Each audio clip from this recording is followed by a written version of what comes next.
ఏమో సార్, తెగించి సీమలో అడుగుపెట్టాం. తెలివిగా గౌరీ మేడంని తీసుకుని వెళ్ళాలి.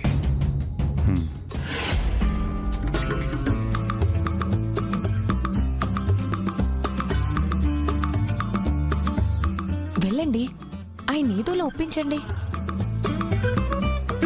ఒప్పిస్తేనే నా ఫస్ట్ నైట్, ఒప్పుకోకపోతే మరో పస్తుల నైట్. వెళ్ళండి.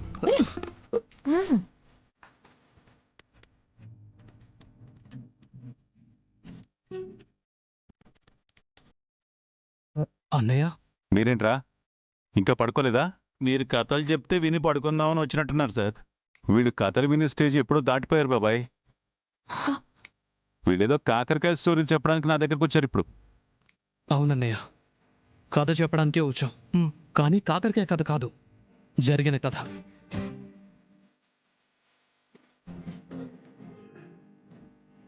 నీకు గుర్తుందా అన్నయ్య, మేము 5th క్లాస్లో ఉన్నప్పుడు నేను 10th క్లాస్.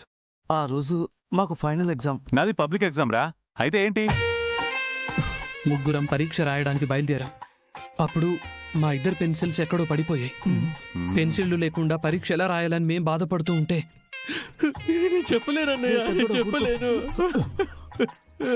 అప్పుడు నువ్వు మా భుజాలపై ఇలాగే చేయి వేసి ఓదార్పుగా ధైర్యం చెప్పావు.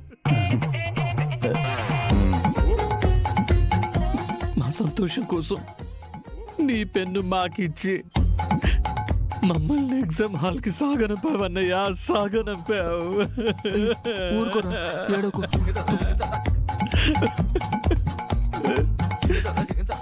ఆ రోజు నువ్వు చేసిన త్యాగం వల్లనే నువ్వు 5th క్లాస్ ని 1st క్లాస్ లో పాస్ అయ్యి 6th క్లాస్ లోకి ప్రమోట్ అయ్యావన్నయ్యా, ప్రమోట్ అయ్యావు.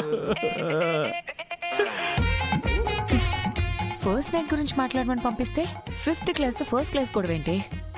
అబ్బా, ఫ్లాష్ బ్యాక్ చెప్పి బావగారిని ఇంప్రెస్ చేస్తున్నట్టున్నారు. ఇప్పుడు ఆ విషయం ఎందుకు గుర్తొచ్చింది బాబు? నీకు ఇంకా అర్థం కాలేదా బాబాయ్? ఆ రోజు నా పెన్ త్యాగం చేసినట్టుగా ఈ రోజు నా పెళ్ళాన్ని శోభనాన్ని పక్కన పెట్టి వీళ్ళ శోభనం జరిపించమని ఇండైరెక్ట్ గా అడుగుతున్నారు.